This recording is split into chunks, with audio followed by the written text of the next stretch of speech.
yang bulat-bulat, satu kerinting yang simpulnya simpul halus-halus, afro.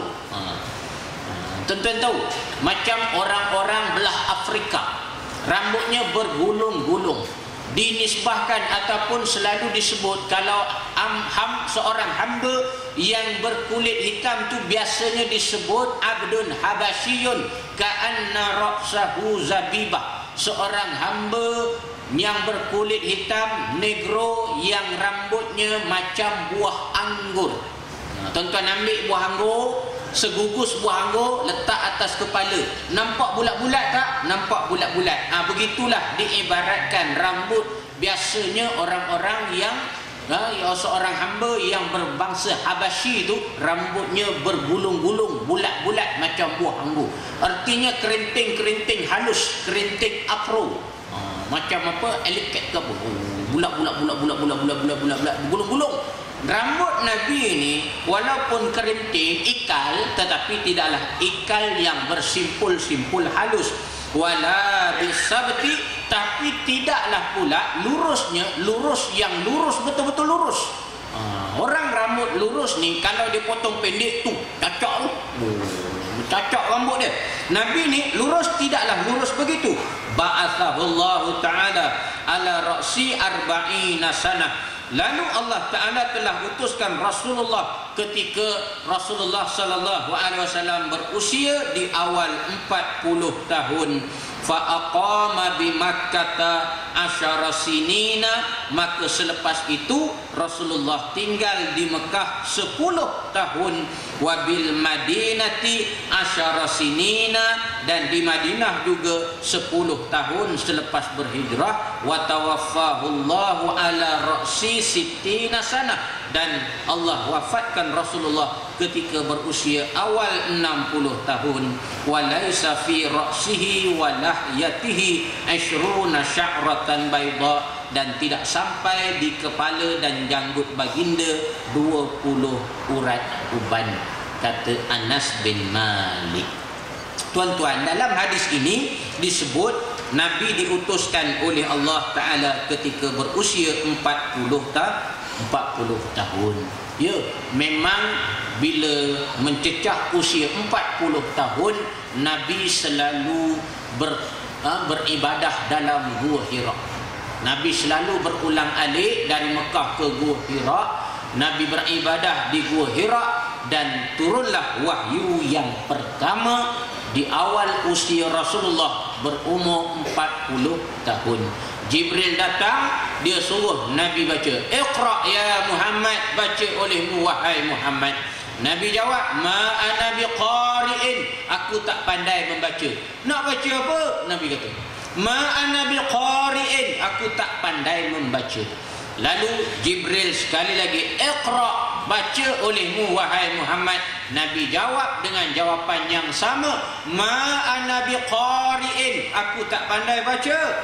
Lalu sekali lagi, kali ketiga, masih lagi dengan Iqra, baca olehmu wahai Muhammad. Nabi sebut dengan kali yang ketiga, "Ma ana biqari'in."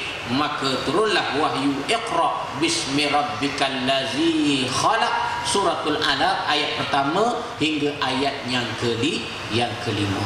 Bermulalah wahyu tersebut. Nabi diutuskan menjadi nabi ketika berusia berapa tahun? 40 tahun. Sebab umur 40 ini merupakan umur kematangan manusia akhir zaman. Saya ulang balik, umur kematangan manusia akhir zaman ialah umur 40. Tengah-tengah hebat tu, tengah gagah, masa muda. Umur 40 ni kira umur pertengahan lah, umur tengah-tengah, umur yang memberikan kematangan kepada manusia. Bukan umur balik 40, tuan-tuan. Umur balik belum tu lagi, belah-belah balik tau. Bukan macam umat Nabi Nuh yang saya sebut tadi. Umat Nabi Nuh 60 baru balik.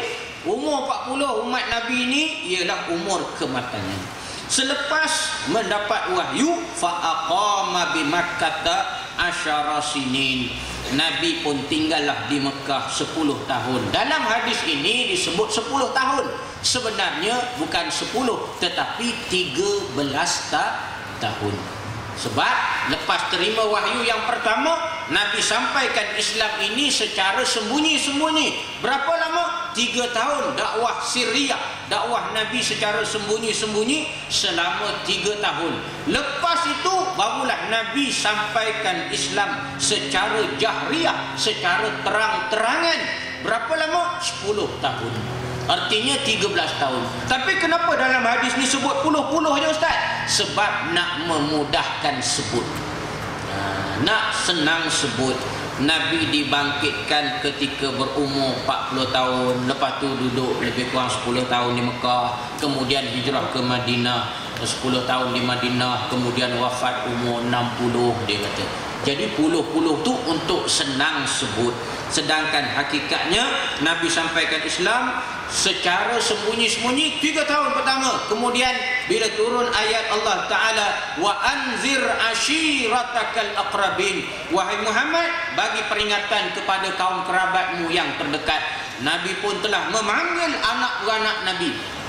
Antara yang dipanggil oleh Nabi ialah Bani Fihir, Bani Adi dan juga orang-orang Quraisy. Riwayat sebut suatu ketika bila Nabi naik di Bukit Safa. Tuan-tuan, hari ini kalau pergi ke Mekah, tuan-tuan akan dapati bahawa Bukit Safa tu tak tinggi sangat.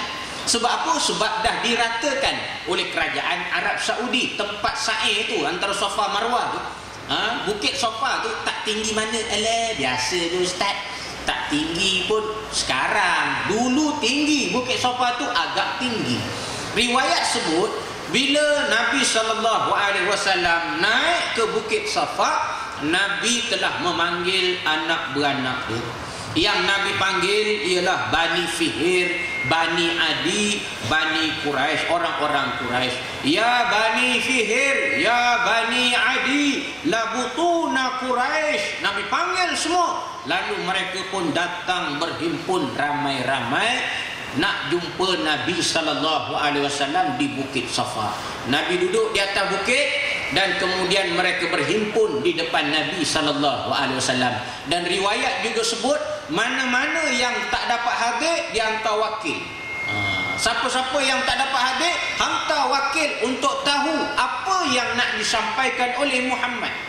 Dan sebelum Nabi sampaikan seruan Allah, Nabi tes dulu.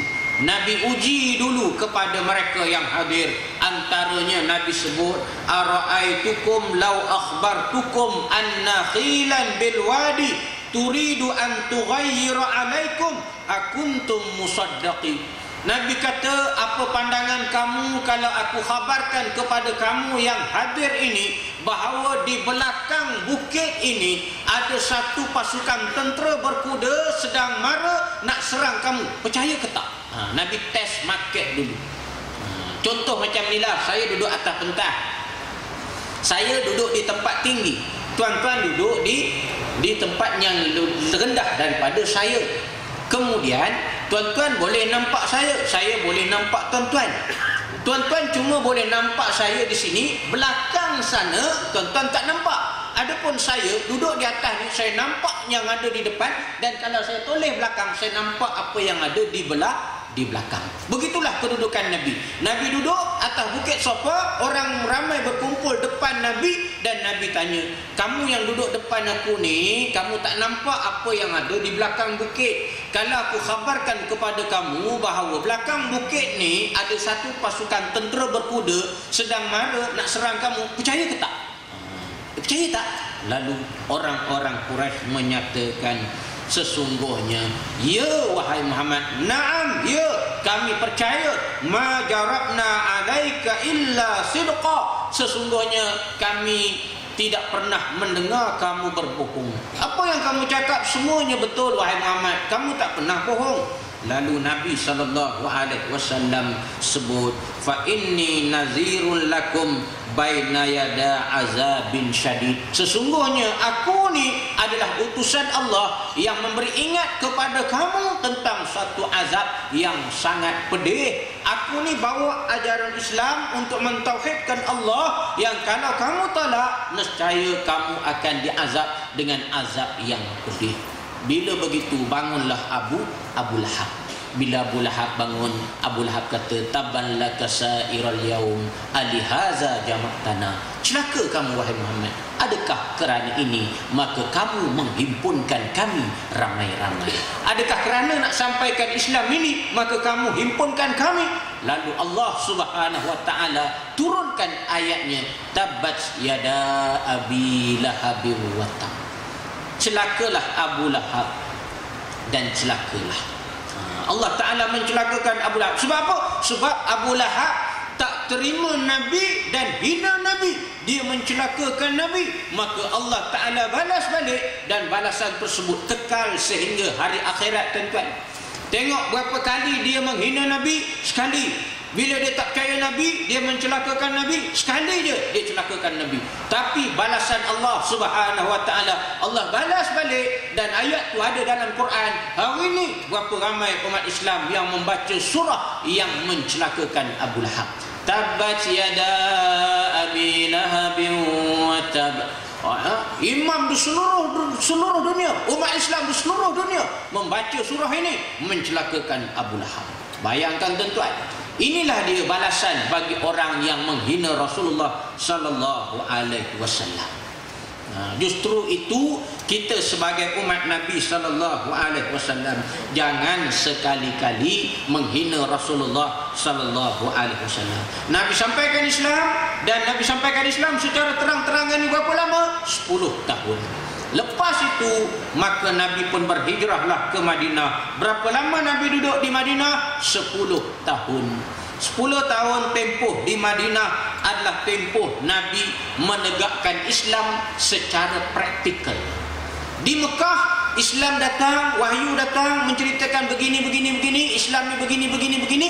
Itu dalam bentuk teori banyak, praktikalnya tiada. Tapi bila di Madinah, Islam datang, turun wahyu, dan wahyu itu datang dan ditegakkan dalam bentuk perlaksanaan dan juga praktikal. Wa tawaffahu Allahu ala ra'si sittina sanah, dan Nabi sallallahu alaihi wasallam telah wafat pada umur 60 tahun. Dalam hadis disebut sebenarnya Nabi wafat ketika berumur 63 tahun. Bila Nabi wafat, Nabi tidak pernah tinggal wasiat siapa yang akan dilantik menjadi khalifah ataupun menjadi pemimpin selepas Nabi. Nabi tak ada tinggal wasiat. Memang Nabi tak ada tinggal wasiat. Nabi tak tentukan siapa si fulan bin si fulan kau jadi khalifah, tak. Maka sahabat-sahabat banyak berbincang. Riwayat menyebut bahawa mereka telah berkumpul di Saqifah Bani Sa'idah untuk melantik siapa yang bakal dilantik menjadi khalifah bagi menggantikan Rasulullah sallallahu alaihi wasallam. Dalam perbincangan tersebut disebut bahawa orang-orang Ansar telah melantik Sa'ad bin Ubadah menjadi khalifah. Bila dilantik Sa'ad bin Ubadah, tak lama lepas tu barulah Abu Bakar dan juga Umar datang bersama dengan sahabat-sahabat di kalangan Muhajirin. Bila macam tu, Abu Bakar mententeramkan keadaan, dan Umar masa tu dah nak mengamuk dah. Lalu Umar menyatakan sesungguhnya yang lebih berhak menjadi pemimpin ialah kami, sebab kamilah yang berjuang bersama dengan Nabi sejak awal lagi di Mekah. Macam bincang punya bincang. Lalu Abu Bakar mententeramkan keadaan. Abu Bakar kata, ya, kamu orang-orang Ansar banyak kelebihannya sebab kamu telah memberikan peluang kepada Nabi berhijrah ke tempat kamu ini. Kamu mengizinkan Rasulullah berhijrah, Nabi tinggal di sini dan sebagainya. Abu Bakar menceritakan kelebihan-kelebihannya, dan Abu Bakar juga menceritakan bahawa orang-orang Muhajirin juga ada kelebihan yang tersendiri. Dan Abu Bakar sebut hadis Nabi, al-a'immatu min Quraisy, kepimpinan itu hendaklah dari kalangan orang-orang Quraisy. Al-a'immah, pemimpin itu mestilah daripada orang-orang Quraisy. Nabi orang Quraisy, Nabi sebut orang Quraisy. Sebab apa? Sebab Quraisy adalah orang yang berpengaruh. Yang paling berpengaruh lah yang patut dilantik jadi pemimpin, kata Nabi sallallahu alaihi wasallam. Dalam keadaan gawat yang seumpama itu, lalu ada dari dalam kalangan sahabat tengah bincang, seorang sahabat yang namanya Zaid bin Sabit. Zaid bin Sabit ni siapa tuan-tuan? Zaid bin Sabit ialah penulis wahyu Rasulullah. Bila wahyu turun, Nabi bacakan pada mereka, biasanya ditugaskan Zaid bin Sabit untuk menulis wahyu Rasulullah sallallahu alaihi wasallam di belulang-belulang, di pelepah-pelepah kurma. Zaid bin Sabit menyebut, kalau kita redha sebelum ini Abu Bakar memimpin kita dalam sembahyang, kalau kita redha sebelum ini bahawa Abu Bakar memimpin kita dalam sembahyang semasa Rasulullah sakit, maka kerana apa kita tak nak dia jadi pemimpin kita untuk memimpin dalam urusan dunia kita, kata Zaid bin Sabit. Menyebabkan sahabat-sahabat betul lah, begitulah sepatutnya. Maka masing-masing telah memberikan bai'ah mereka kepada Abu Bakar As-Siddiq radhiyallahu anhu. Dalam keadaan macam tu, tiba-tiba masih lagi ada orang tak puas hati. Orang-orang Ansar masih lagi nakkan Sa'ad bin Ubadah jadi pemimpin. Mereka kata, tak apa, kita lantik 2 orang. Bagi orang-orang Muhajirin, Abu Bakar jadi ketua. Bagi orang-orang Ansar, kita lantik Sa'ad bin Ubadah jadi ketua. Lalu Umar kata, kalau ada 2 pemimpin, aku bunuh seorang. Umar kira nak bunuh je. Kalau mu lantik 2 orang, aku bunuh seorang. Mana boleh semayang 2 imam, tuan-tuan? Mana boleh semayang 2 imam? 1 imam je. Tak boleh 2-2. Bila 2 ni jadi banyak berlaku perpecahan. Umar kata, kalau lantik 2, seorang aku bunuh. Akhirnya mereka setuju dan mereka memberikan bai'ah melantik Abu Bakar As-Siddiq radhiyallahu anhu untuk menjadi khalifah menggantikan Rasulullah sallallahu alaihi wasallam. Timbul pula persoalan, terutamanya orang-orang Syiah. Sekarang ni Syiah berleluasa. Banyak yang terpengaruh dengan ajaran Syiah. Syiah ni diasaskan oleh siapa, tuan-tuan? Diasaskan oleh seorang yang bernama Abdullah bin Sabah, Yahudi Yaman. Dia datang, dia pura-pura masuk Islam, dan dialah yang sebut, dia kata dia sungguh hairan dan pelik kenapa orang Islam percaya bahawa Isa akan turun akhir zaman nanti, tapi orang-orang Islam tak percaya bahawa Nabi ada tinggalkan wasiat untuk lantik Ali jadi khalifah. Ni dia mula nak masuk, nak memecah belahkan umat Islam. Dia datang, Abdullah bin Sabah ni dari Yaman, dia datang dan dia pura-pura masuk Islam, dan dia kata, aku heran kenapa orang Islam percaya Isa akan turun di akhir zaman nanti, tapi orang Islam tak percaya bahawa Nabi semasa hayatnya ada tinggalkan wasiat bahawa Nabi lantik Ali jadi khalifah bagi menggantikan Rasulullah sallallahu alaihi wasallam. Ditimbulkan persoalan itu, dan sepanjang sejarah umat Islam memang Ali tak hadir dalam perlantikan, dia hadir lambat dalam perlantikan Abu Bakar sebagai khalifah. Tetapi semasa pemerintahan Abu Bakar, Umar dan juga Osman, Ali sekali pun tak pernah protes tentang khalifah-khalifah yang terdahulu. Ali tak pernah jumpa Abu Bakar, Abu Bakar, sebenarnya jawatan tu aku punya, bukan kau punya. Dia tak pernah protes. Zaman Umar pun Ali tak pernah protes pada Umar, Umar, sebenarnya kamu tak betul, kamu ambil daripada Abu Bakar, salah tu, sebenarnya aku punya tu. Tak, dia tak protes. Ali turut memberikan wala dan kepercayaan kepada pemerintahan Saidina Umar, Saidina Abu Bakar, Umar dan juga Utsman. Abu Bakar perintah tak lama, tuan-tuan, lebih kurang 2 tahun saja. Umar perintah agak lama, lebih kurang 10 tahun. 10 tahun Umar memerintah, dan Umar telah mati dibunuh oleh Abu Lu'lu'ah Al-Majusi ketika Umar sedang mengimamkan sembahyang subuh. Dia sembahyang subuh, angkat takbir, Allahu Akbar, Abu Lu'lu'ah datang dan tikam Umar dari belakang. Umar rebah. Tuan-tuan, hari ni kalau tuan-tuan balik ke rumah nanti, buka internet, tuan-tuan type dalam Google tu, tuan-tuan tulislah kubur Abu Lu'lu'ah, tuan-tuan cari di mana. kubur Abu Lu'lu'ah Al-Majusi. Tuan-tuan akan dapati di Iran. Orang-orang Iran yang berfahaman Syiah mengagung-agungkan Abu Lu'lu'ah. Macam disembah, macam diucap terima kasih lah pada Abu Lu'lu'ah ni sebab telah bunuh Umar Al-Khattab. Dimuliakan Abu Lu'lu'ah. Ni ceritanya tuan-tuan.